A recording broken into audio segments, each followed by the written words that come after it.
By far one of the most amazing, probably my favorite death cams to watch in this game is how Hitler just like melts into like a pool of his own blood.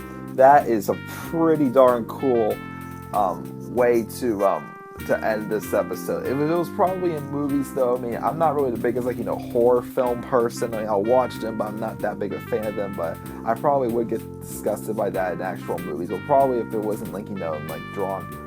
If it was like drawn out like Wolfenstein 3D is, but you know what I mean.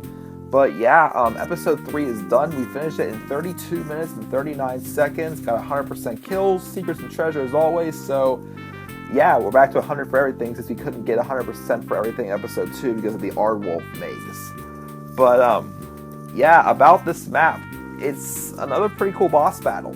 I mean, the only thing about this map is for some reason the only 4 new guards in this map unlike Can I Play Daddy, Don't Hurt Me, Bring 'Em On, I Am Death Incarnate. The only 4 new guards that get added to this map that are not there in the easiest difficulty are the 4 officers in the room with where Hitler is. And the thing is also, as you saw what I did, the strategy is try to take them out first before you deal with Hitler, because they can, be kind of a bothersome. This is actually the first map that, well, unless if you try to, bail through the room where Dr. Shabs was back in episode 2. This is probably the first room where you actually do have guards who are actually in the same room as the boss. And that is only the case in episode 6 also. Which, by the way, the music for episode 3 and episode 6's boss battles, I really like. It is called Ultimate Conquest. I mean, War March for the other ones isn't that bad, but I like this one the best. And especially I like how they use it for the last floor of the game, but you'll see that later. Anyways, I've already ran on for about 2 minutes here. But again, to talk about also is the other enemy that's in this map, and this is the only level that this enemy is in this map, and that is the Ghost Hitlers. I mean, as long as you just dodge their fireballs, it should be fine. But they do have a decent HP and also to kill them. Like they're not like that easy to kill right away. I mean, they're not that hard to kill in the easier difficulty, but I mean they do take a little more. I think they take about 20 or 30 ammo. I think usually they take to kill. And of course they shoot those fireballs out of a flamethrower attached to their chest. But again, you gotta avoid that because, and especially in that room where the gold key is. I actually died like 2 or 3 times in that room because I was just cornered by those fireballs. So you have to play that room smart also, since they're from both sides. And then of course Hitler himself. Here's the thing. I think either Hitler or Dr. Shabs is the hardest boss to kill. Because the thing is Dr. Shabs has like 2 times the health pack size of all the other bosses. So he takes more time to kill. But Hitler, I mean, the thing about him is that he has 2 parts to him. But I do think he doesn't have like, you know, a like humongously big health pack. But I think what also can make this map hard is, they do give you like a decent amount of ammo, but not a lot of health. And Hitler has 4 chain guns in his mecha suit, and then you knock that off, and he has just the 2 chain guns. But he's definitely a lot more quicker when you take the mecha suit off of him.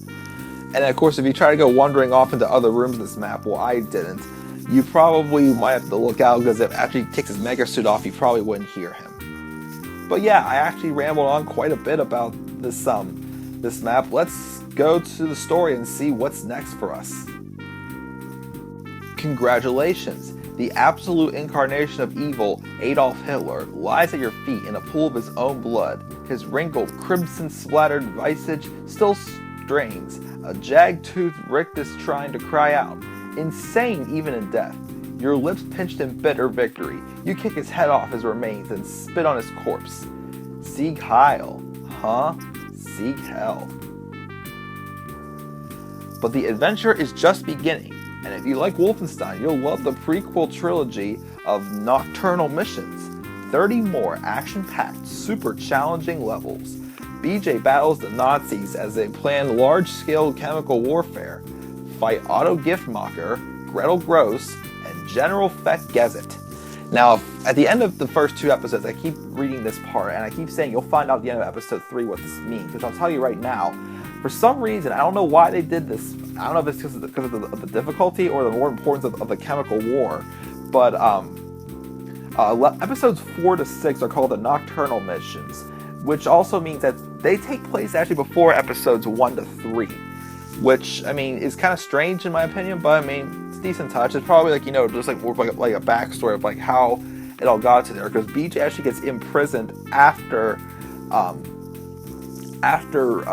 Floor 6, and Floor 6 does mention something about mutants in the story at the end of it, but it's still treated like as you complete the game. I think the chemical war is a more important thing in this game. So technically, this is technically the end of the story altogether. So now we're going to go back in time in episode 4, and pretty much start more over at the beginning. Episode 4, though, I would say is definitely a step up in difficulty. It's probably the 2nd or 3rd hardest episode in the game. I don't know if it's harder or if I still consider episode 2 harder because of the mutants, of course.